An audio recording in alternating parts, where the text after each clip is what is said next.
Now I'm just going to also share the screen of what we need to do. Okay. The same file that you see this is share on the Zoom. I also put that on the Google Classroom. Can you please mute me? Navneet.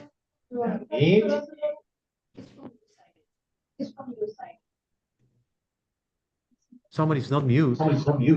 Yes, that's echo. Make sure that you mute yourself.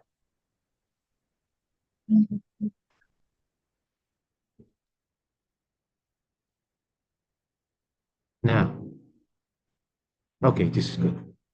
Totally mute. Now, look at that. The same file that you see that I have shared it here on the screen. You have the exact same file on the, for example, on,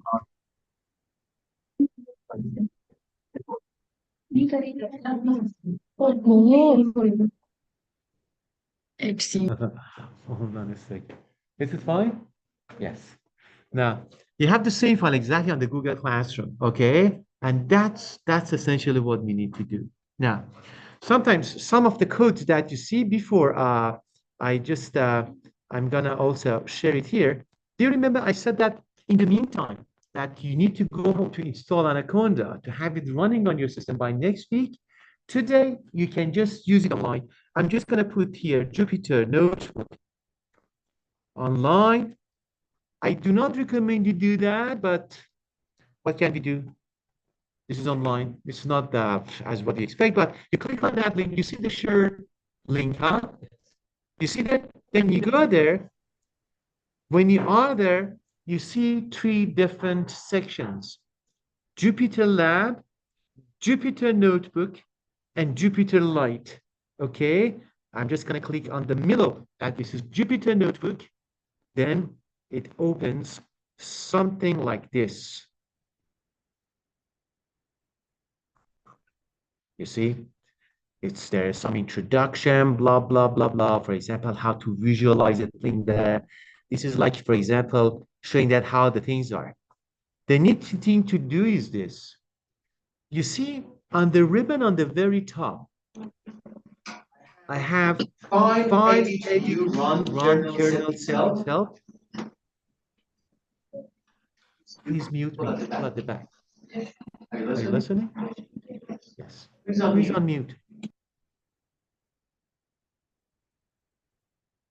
Okay. You see a couple of buttons there. I'm just going to click on the file. You see, a menu opens, which it says new, open, recent, those kind of stuff. I'm just going to start from scratch. I'm just going to start my journey. Then I'm just going to click on the new.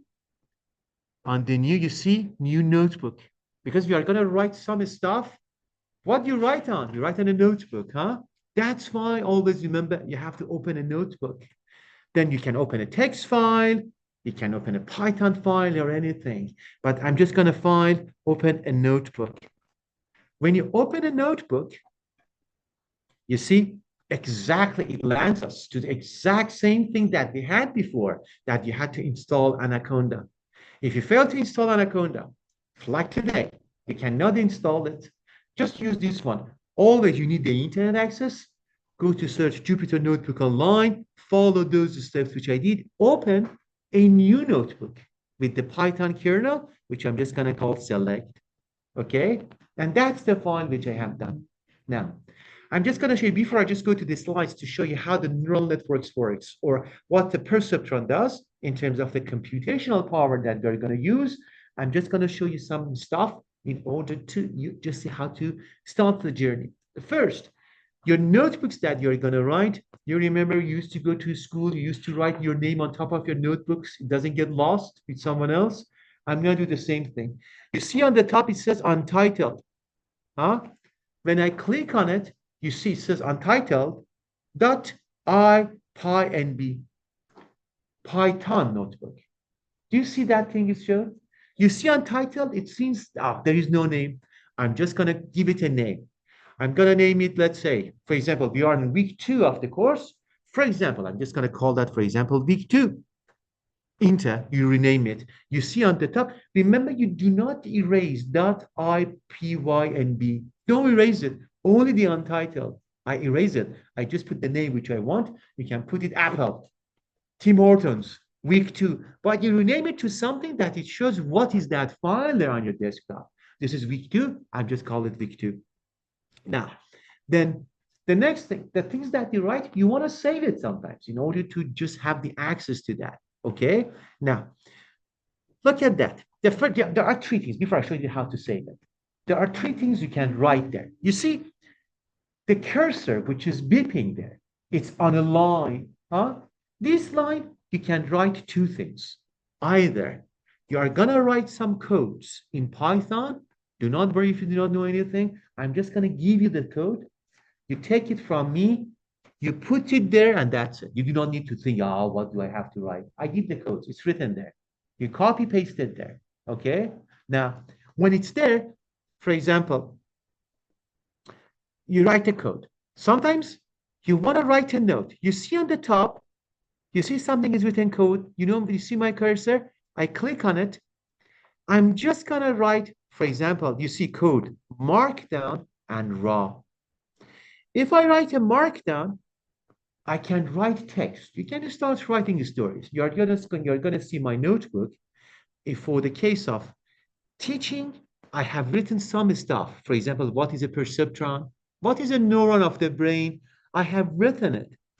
The Jupyter notebook is not just for coding. You can sometimes write some stuff for yourself to future. You remember what is that thing. If you do that, you have to change it to the markdown or code. The first thing which I'm going to do, I'm just going to put, for example, hashtag. You're going to see that later. You're going to pick up this stuff. I'm going to write hashtag, for example, week 2 dot the perceptrons. This is in blue. Because of the hashtag, I'm just going to execute this. In order to execute this, look at on the top. You see, have you had the cassette players before? The old ones, they had the click for the run, for the stop. Look at this button there. You see that? I'm going to click and look what happens. When I click it, oh, it shows different. The perceptron shows big and black. Why? Because I used the markdown with the hashtag next to that. Now, I'm going to write something there then. You see, then it just went to the next line. There's another line with the cursor beeps. I'm just going to go to the section for the code. I can still use markdown, but I do not use the hashtag sign. I say how the perceptron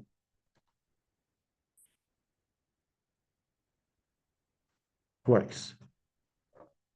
For example, this is a thing which I'm just going to write the code, but it's not coming as a title. It's a sub node. I have written it. I press run. You see, a simple line is there. However, it's not as bold as the up one. And it's not the code as well. It is just a simple note. Now, this is, for example, what you can do. Now, then we continue today as you are going to do. You see that I'm just going to write codes there line by line, execute. You see, oh my God, there are magical things is going to happen. We do not see, we do not care what is the magic that how the plane goes floating on the air, but we are just going to enjoy the view. And that's what we want to do. However, at the end of the session, when you are done, you want to save it. For example, when you write notes, you do not put your notes into the garbage bin. You never do that. You save it on your bookshelf. And that's what we're going to do. How to save it? You go to the file. You see it there. You go to the file. A drop-down menu opens. When that drop-down menu opens, you go, for example, you see that. Save notebook as. You have 2 things. Save notebook as. I'm just going to go with the as because the first time you save your notebook, it's like the Word documents. You always save it as because you give a name to that. Now I'm just going to go save notebook as. You see, week 2, and I press save. That's right. You could change the name or you can still keep that thing there. Now, you see that there are other things. You see that, for example, save notebook. The next time you want to save it, you put as save, or whatsoever.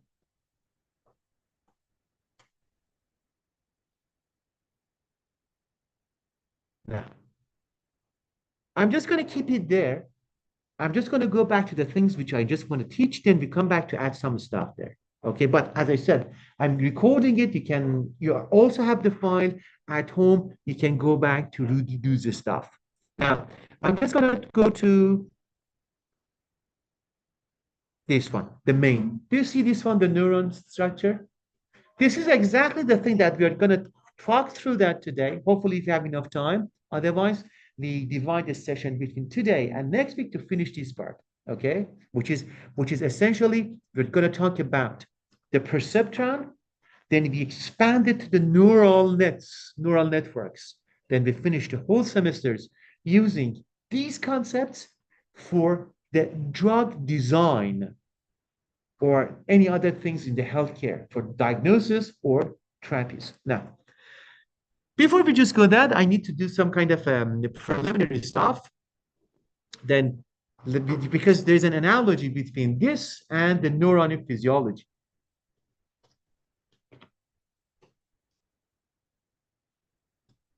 Okay. Now, what we're going to do? Everyone you had, I think, physiology here. You didn't have physiology with me. You didn't have it with me, huh? You had it with some other. Okay. Now, look at that.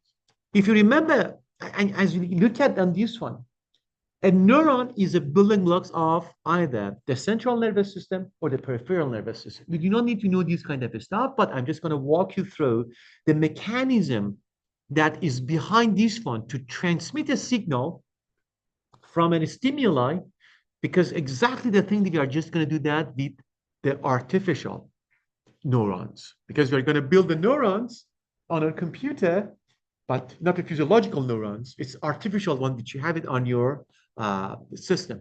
Now, you remember that from your course in biology, that when you have that external stimuli, for example, it can be voice, sound, lights, smell, anything, which your senses take it. You remember that these kind of stimuli is converted back into a signal. Do you remember that? The signal, then the signal is going to be propagated along, let's say, the sensory neurons, then it gets processed, then it goes back to the regular, for example, the related organs. For example, if this is a muscle, at the neuromuscular junction, you can just run or anything. Now, but how this one is produced, if you remember, when you have that external stimuli, is going to be sensed by the dendrites at one end. Okay, you know that there are neurotransmitters like acetylcholine, there are some receptors there. They take those stimuli, it goes to the cell body, an axon hillock, and from there, you just start to run the action potential. Remember all kind of stuff. But what is the action potential there that you learned? Was that essential? That's a synchronous depolarization and repolarizations of the ions across the axonal cell membrane. Because the axon, it comes as a kind of a cell, it has a phospholipid bilayers, then the movements of the ion across this membrane causes you have the propagation of this wave of the depolarization, repolarization to move across the axon to reaches to axon boutons. That over there, it causes the release of other neurotransmitters from the vesicles with the help of the calcium ions to diffuse this neurotransmitter at the synaptic cleft. Then the same story is repeated by the neighboring neurons. They get that neurotransmitter, they start the wave of polarization, depolarization. That's the thing from the physiology, okay? However, but the thing that we need today also to know before we just build the artificial neuron, if you remember from biology, and it's also shown on the time voltage plot, you remember that not all kind of, and this is the most important thing, not all kind of stimuli can trigger the propagation of the signals along the axons. And you remember, you call that degraded potentials because there are some depolarization or repolarization through the stimuli on the nerve that it doesn't reach a threshold, as you can see over there, which is you start, for example, the stationary voltage across a cell due to the distribution of the ions. When the cell is not stimulated, it's at the stationary minus 70 millivolts. Maybe sometimes there's a stimuli causes the disturbances of the ions across the cell, but this is not big enough to cause us to create a signal to propagate. Then you disturb a little, but it dies off. And that's what you call that degraded potentials. However, if we can reach a threshold, which is 0 volts, from minus 70 to 0 volts, this is guaranteed you are shooting a signal along the axons. And that's why, for example, if, for example, you punch him, for example, you want to punch him? Oh, no, no, no. Pinch, for example, not punch, sorry. For example, you see, when you do that, you see now, because the strength of the stimuli, but somehow that it causes these disturbances of the mechanical receptors, they go to the threshold, and that's why you see, oh, I feel something. How did you feel that? Because you created the action potential through the mechanical receptors. It triggered the release of the neurotransmitters. The signal went all the way to the sensory neurons, went for the processing, integrated, and came back. And that's why you moved away your hand. Now, then you see that the concept of reaching to the threshold is so important in neurophysiology. If you cannot take someone to the threshold, a disturbance of the ions across the cell to the threshold, you cannot expect to have any response, neuron responses, because it dies off even before it reaches to next wave. And now, then this is very important thing, the threshold. Now, I'm just going to go now with the concepts of from the physiology of the neuron to the concept of why am I sweating? Is it too hot in here or am I so excited? Which one? let me finish with this one, then we just go for a break. What time is it now? How long you're just doing continuously? Oh, we do not have, we are just gonna finish in 10 or 15 minutes. You leave it. We do not go for them, but you leave earlier. Huh? Is it, I think it's fair, huh? Who wants to have a break? Who wants to leave earlier? I can see everyone wants a break. Now, look at this. I'm going to explain this part, then the session that how to run, because I'm just going to move to the perceptron. I'm just going to use with the data sets with the cancer to show that how the artificial neuron that I'm building is deciding who has the cancer, who has not. It's a very significant thing that we want to do, but I'm going to do that next week. I'm going to go with the preliminaries now. Next week, you write the codes yourself, copy paste from me, you put it there, you see how it's run. Now, yes, I think I'm going to finish it with this one. Remember, we talked about the physiological neurons. Now, on the upper part, you see this graph. Please, everyone, listen. You see this one. You see a simple perceptron artificial neuron is built.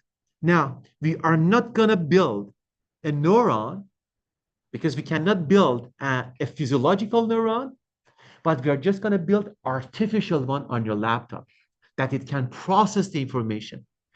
Look at the first top on the top. That's an architecture of an artificial neurons. Okay, what is that?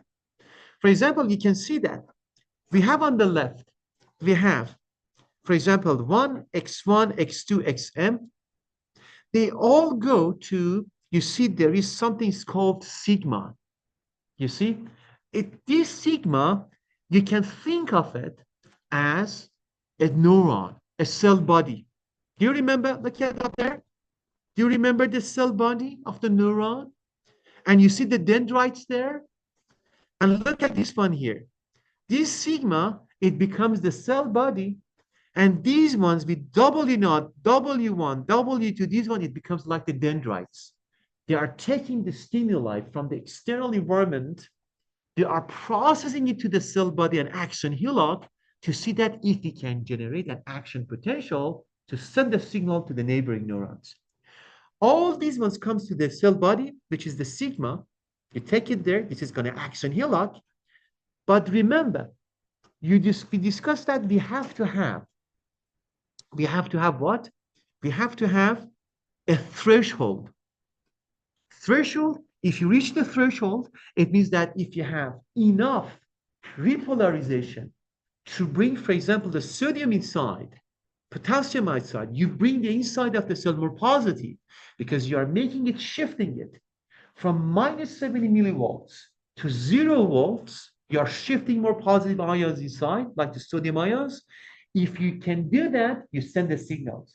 Now, with the artificial neurons, that thing happens by nature, naturally, depending on the strength of the signal and the physiology of the membrane of the axon. Now, here you have to push it to the threshold. You cannot rely on the mother nature to say that, okay, if the neuron is myelinated enough, if the signal is strong enough, let's pray to God to see that if I can feel the pinch on my screen. Now here you have to push it to the threshold. That's the thing we discussed it next week, which we call that activation function. There are a couple of basic functions. You see that the functions that you learned on Math 1, here, those very elementary functions, they are building blocks of the artificial neurons. We are going to talk about that next week to see that how these things works. Then these ones, you create the activation function. For example, this is a sigmoid function, which you see there. That's a sigmoid function. That sigmoid function, we are going to talk about that next week because we're going to finish early today. This sigmoid function, an activation function, it takes that depolarization of the neurons, bring it all, push it to the threshold. Then it guarantees you have a signal created to send it to the neighboring neurons. That, for example, you hear me right now because you are creating that threshold. Now, when you have the activation function creating a threshold, you see that I have the output. The output for your physiological neuron is the release of the neurotransmitters for the neighboring neurons. Here for us, because we are looking first at the perceptron, the output is the result of, for example, you're going to see that we are just going to look into prediction from the features of a cancer, if this cell is cancerous or not next week. The output is going to be decision. Either this is classified as cancerous tumor, non-cancerous tumor. But you do not always calculate it correctly. Sometimes you make a mistake. That's why you see, if you make a mistake, you make an error. And you see that on this plot, the error, they call that is propagating backwards. It goes back all the way at the dendrites. Look at the dendrites over there. You got the stimuli there. Look at this one, the error, the feedback. We call that the feedback. The feedback propagates all the way back at the dendrites to correct the mistake that you have done, to create another signal. You create signal as many times as possible that you crush the error that you have had. You're going to sense and resense the stimuli in order that eventually you feel what's happening there. Okay. And now they call that error back propagation. We're going to talk about that next week. Now, this one, I think this one also, it's on the part A, artificial neural networks. I'm going to finish today by that. I'm not going to talk about the Bayesian neural networks because it needs to know a probability concepts because we do not need that. For example, look at that as a final point. You see on the left, picture A, now look at that. You have the hidden layer, look at that, input layer and output layer. Now, you do not have one neuron. This is neural networks. The one that you had on the top, you were looking at your central nervous system through one neuron only. Now you have a network of neurons, like what happens in your brain. You have a stack of the neurons layer. And now what happens there? Now you have one layer of 3 neurons, one layer of 2 neurons, one layer of 2 neurons. Input, hidden, and output. Now you see that as a final thing I'm just going to touch, the more neurons you incorporate into your networks, it's as if that, for example, it brings more computational efficiency. For example, compare your brain into your skull with the brain of an ant or of a mosquito. Everyone closes your eyes. Imagine a mosquito. Everyone knows what is a mosquito. Zzz. Imagine what a small brain it has. Small brain has smaller number of the neurons. And besides from that, it's less sophisticated compared to, for example, human beings. But the smaller number of the neurons means that they are not compared in terms of the cognition compared to your own brain. Then as a result, if we can build a networks of artificial networks with many, many hidden stacks of the neuron, it becomes more effective in computation. And that's the things that we discuss. However, next week, we start to make a decision, computational decision, to decide who has a cancer or not. With one single neuron, we call it perceptron. The coming weeks, we expand it to make a huge networks of uh, artificial neural networks then. Any question? No? Then what I'm going to do, if you have no question, I'm just going to stop the share that we are just going to reconvene again next week then.